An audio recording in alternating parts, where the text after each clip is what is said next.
A zona cinzenta da repetição, entre o conforto e a autossabotagem. Há um território invisível entre o que nos conforta e o que nos destrói. É ali que a maioria de nós vive presos num espaço morno, previsível, sem dor aparente, mas também sem vida real. Essa é a zona cinzenta da repetição, o lugar onde o hábito se traveste de segurança, e o medo da mudança se disfarça de estabilidade. É nesse ponto que o ser humano se torna refém daquilo que chama de rotina. A rotina, por um lado, nos protege do caos. Mas, por outro, pode anestesiar o espírito. É uma armadura que, com o tempo, vira jaula. E dentro dela, o tempo não passa, se repete.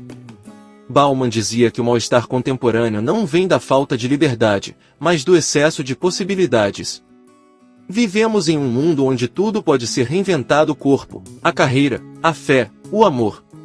E diante dessa infinita plasticidade, escolhemos algo paradoxal: o conforto do mesmo. Porque mudar dói. E o cérebro sábio, em sua lógica de economia, prefere a previsibilidade da dor conhecida ao risco da alegria incerta.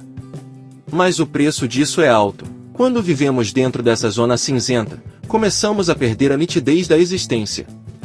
As horas passam, mas nada acontece de verdade. Rimos sem sentir. Trabalhamos sem propósito.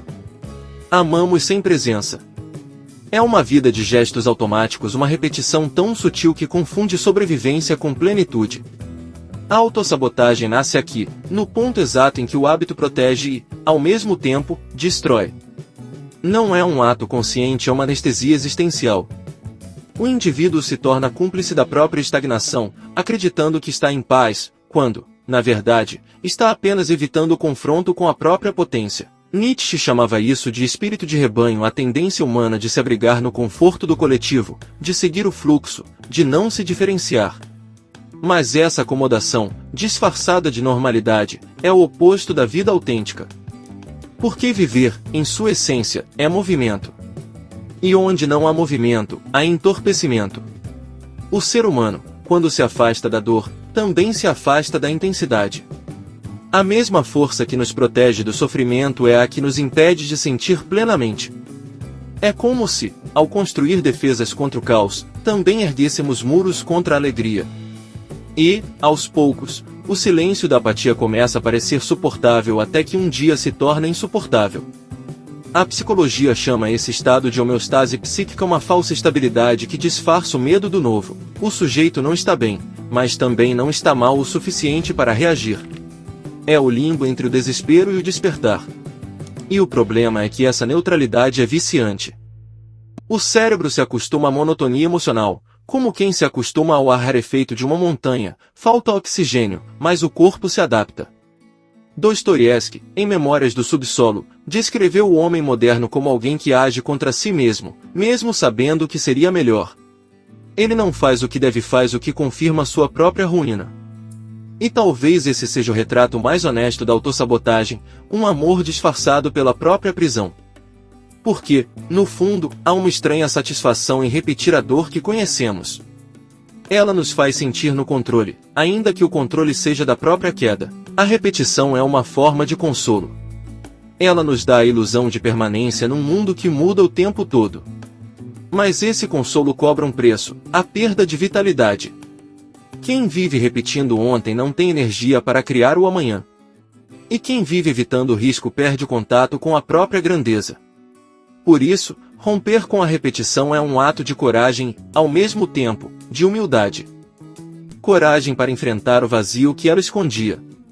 Humildade para admitir que o conforto era, na verdade, um disfarce da covardia. Não há nada mais assustador do que olhar para si mesmo sem as distrações que a rotina oferece. Mas é justamente aí que começa o verdadeiro despertar.